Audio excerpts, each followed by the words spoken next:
السلام عليكم ورحمة الله وبركاته.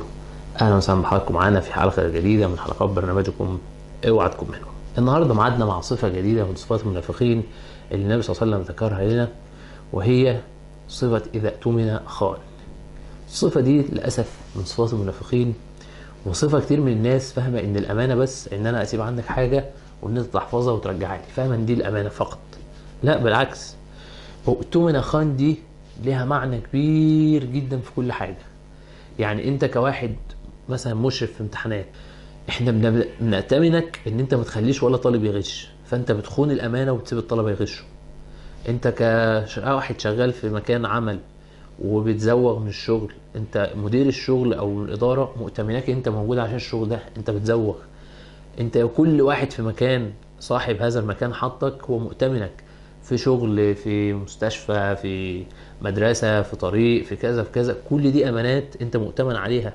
فاوعى تكون فاكر بس الامانة ان انا اديك 10 جنيه وترجعها لي 10 جنيه، لا، الامانة اكبر من كده. والامانة الاكبر من كل ده هي امانة حفظ الدين. انت هل بتسعى انك تحفظ دين ابنائك؟ ما هو ابنائك دول امانة ربنا استودعك اياهم وهيستردها منك. فيا ترى عملت ايه في الامانه دي؟ هل حفظتهم قران؟ هل علمتهم اخلاق حسنه؟ هل نصحتهم يعملوا اعمال صالحه؟ هل ولا سبتهم وما فرقش معاك؟ ابنك قاعد على القهوه بيشرب مخدرات، بيعرف بنات، بنتك لابسه ضيق لابسه واسع عامله. فانت في امانه كبيره جدا هي امانه بيتك اللي ربنا يسالك عنها. انت ربنا يسالك عن بيتك واسرتك واصدقائك اللي انت ليك تاثير عليهم. فبنقول لك وبنقول لك خد بالك ان كل دي امانات ربنا هيسالك عنها، ولو ضيعت الامانه دي فانت عندك صفه من صفات المنافقين.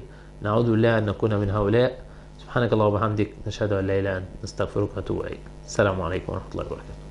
لا تنسوا الإعجاب بالفيديو والاشتراك في القناة تشجيعا لنا لنستمر بنشر المزيد إن شاء الله.